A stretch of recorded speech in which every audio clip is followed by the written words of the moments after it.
વાત હવે વડોદરાની કરીએ કે જ્યાં સમતામાં ગુજરાત હાઉસિંગ બોર્ડ નજીક દુર્ઘટના ઘટી હતી। 3 માળની ઇમારત ધરાશાયી થઈ હતી। 3 માળના અપાર્ટમેન્ટમાં કુલ 6 ફ્લેટ હતા।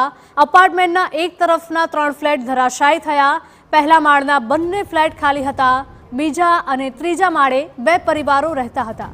આ ઘટના પહેલા બંને પરિવાર બહાર નીકળી જતા કોઈ જ જાનહાનિ નથી બની। તો વડોદરાથી આ સમાચાર સામે આવ્યા છે। સમતામાં ગુજરાત હાઉસિંગ બોર્ડ નજીક આ દુર્ઘટના ઘટી હતી। 3 માળની ઇમારત ધરાશાયી થઈ ગઈ છે। 3 માળના અપાર્ટમેન્ટમાં કુલ 6 ફ્લેટ હતા। અપાર્ટમેન્ટના એક તરફના 3 ફ્લેટ ધરાશાયી થયા હતા। પહેલા માળના બંને ફ્લેટ ખાલી હતા। બીજા અને ત્રીજા માળે બંને પરિવાર રહેતા હતા અને ઘટના પહેલા આ બંને પરિવારો બહાર નીકળી જતા મોટી જાનહાનિ ટળી છે।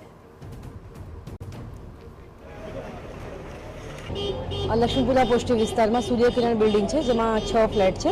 એમાંના એક સાઈડના જે 3 ફ્લેટ છે એ ધરાશાયી થયેલા છે। આ જે ફ્લેટ છે 3 ફ્લેટ એમાં ગ્રાઉન્ડ ફ્લોર, ફર્સ્ટ ફ્લોર અને સેકન્ડ ફ્લોર, એમાં ફર્સ્ટ અને સેકન્ડ ફ્લોર પર 2 પરિવારો રહેતા હતા, જેઓ સેફ છે। અને ગ્રાઉન્ડ ફ્લોર ઉપર જે રિનોવેશનનું કામ ચાલી રહ્યું હતું અને કોન્ટ્રાક્ટર ત્યાં મજૂરો સાથે કામ કરતા હતા એવું જાણવા મળેલું છે। અને સાથે આ જે મજૂરો છે કોન્ટ્રાક્ટરના કહેવા પ્રમાણે મજૂરોને સાંજે 5 વાગે અહીંથી નીકળી ગયેલા છે, એટલે હાલમાં બાકી બધા લોકો સેફ હોવાનું જણાઈ આવ્યું। અંદર આવેલું સમતા વિસ્તારની અંદર ગુજરાત હાઉસિંગ બોર્ડ છે અને આ ગુજરાત હાઉસિંગ બોર્ડની અંદર આવેલું આ સૂર્યકિરણ એપાર્ટમેન્ટ છે, જે ફ્લેટને અગાઉ પણ ગુજરાત હાઉસિંગ બોર્ડના માધ્યમથી અહીંયા નોટિસ આપવામાં આવી હતી મેન્ટેનન્સ માટેની। મેન્ટેનન્સ કરાવવા માટે તે લોકો કામગીરી શરૂ કરવામાં આવી હતી।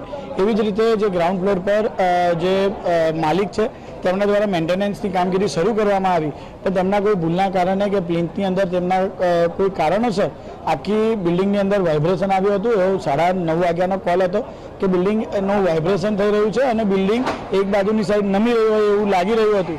એટલે જે પણ લોકો અંદર હતા એ તમામ લોકો ત્યાંથી તાત્કાલિક બહાર નીકળી ગયા હતા। એટલે હાલ મુજબ જે જાણવામાં આવે છે કે કોઈ પણ જાનહાનિ